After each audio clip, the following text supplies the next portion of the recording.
আজকে আমরা বানাতে চলেছি আলুর পরোটা, যেটার জন্য প্রথমে আমরা নিয়ে নিয়েছি ময়দা, তাতে কিছুটা পরিমাণে লবণ, কালো জিরা, আজওয়াইন এবং কিছুটা পরিমাণে রিফাইন্ড অয়েল। এটাকে ভালোভাবে মিক্স করে নেব। এরপর উষ্ণ গরম জল দিয়ে সুন্দরভাবে ডোটাকে তৈরি করে নেব, আর ডোটা একটু নরম রাখবেন। আমার ডোটা রেডি হয়ে গেছে, এবার এটাকে কিছুক্ষণ রেস্টে রেখে দেবো। অন্যদিকে আমরা আলুগুলোকে হাফ করে কেটে নিয়ে সেদ্ধ করে নেব।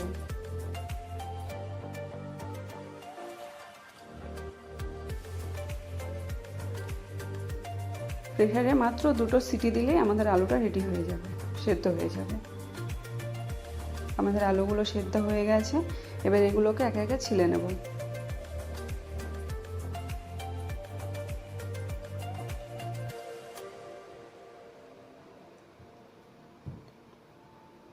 আমার আলুগুলো ছিলে নেওয়া হয়ে গেছে,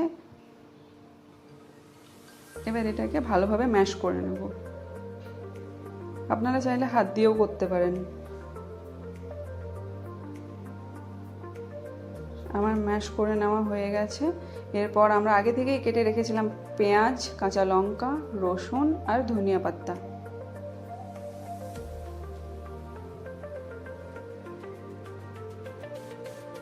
একটা কড়াইয়ে কিছুটা পরিমাণ তেল,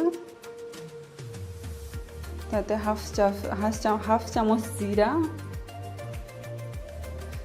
রসুন কুচনো আর কাঁচা লঙ্কা দিয়ে হালকা নেড়ে নেব। এরপর এতে কুচনো পেঁয়াজগুলো দিয়ে দেবো। এটাকে গোল্ডেন ব্রাউন হওয়া অবধি ভেজে নেব। আমার পেঁয়াজগুলো গোল্ডেন ব্রাউন হয়ে গেছে, এতে আলু সিদ্ধ যেটা ম্যাশ করে রেখেছিলাম ওটা দিয়ে দেবো। এটাকে ভালো করে মিক্স করে নেব। এরপর এই আলুতে হলুদ গুঁড়া, লঙ্কা গুঁড়া, জিরা গুঁড়া আর পরিমাণ মতো লবণ দিয়ে ভালোভাবে আবারও মিক্স করে নেব। দেখুন আমার স্টাফিংটা রেডি হয়ে গেছে। এতে এবার ধনিয়া পাতা দিয়ে হালকা নেড়ে নামিয়ে নেব।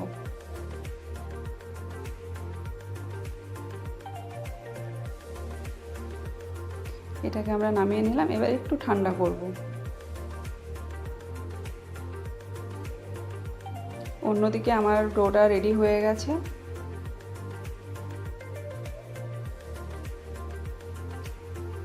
দেখুন কত সুন্দর নরম। এবার এটা থেকে পরোটা বানানোর জন্য লেচি কেটে নেব।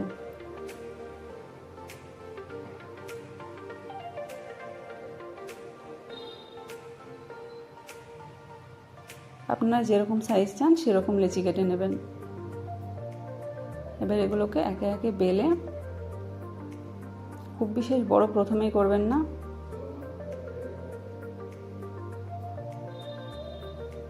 এতে এবার আলুর স্টাফিংটা ভরে দেব।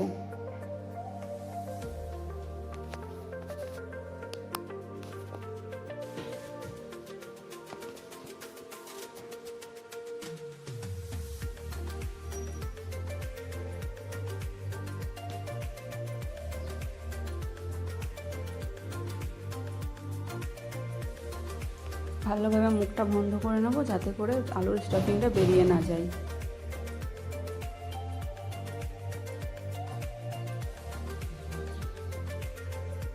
এরকম করে একটা একটা করে সবগুলো বানিয়ে নেব।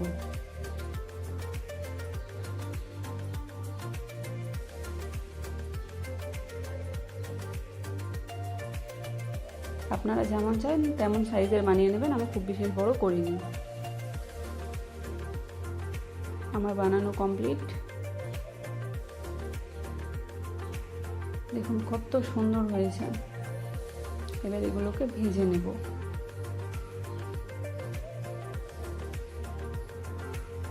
একটা প্যানে কিছুটা পরিমাণ তেল দিয়ে একটা একটা করে আমার আলুর পরোটাগুলো দিয়ে দেবো।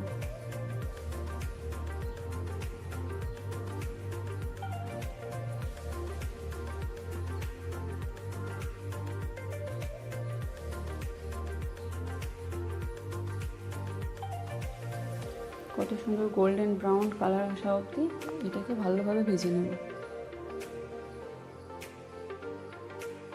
দেখুন আমার আলুর পরোটাগুলো একদম রেডি। এগুলোকে একটা একটা করে নামিয়ে নেব। বাড়িতে বানিয়ে দেখবেন, খুব সুস্বাদু হয়, আর এমন করে বানালে খুব তাড়াতাড়িও হয়। আর আপনারা যদি আমার চ্যানেলে নতুন হন তো লাইক এবং সাবস্ক্রাইব করতে ভুলবেন না।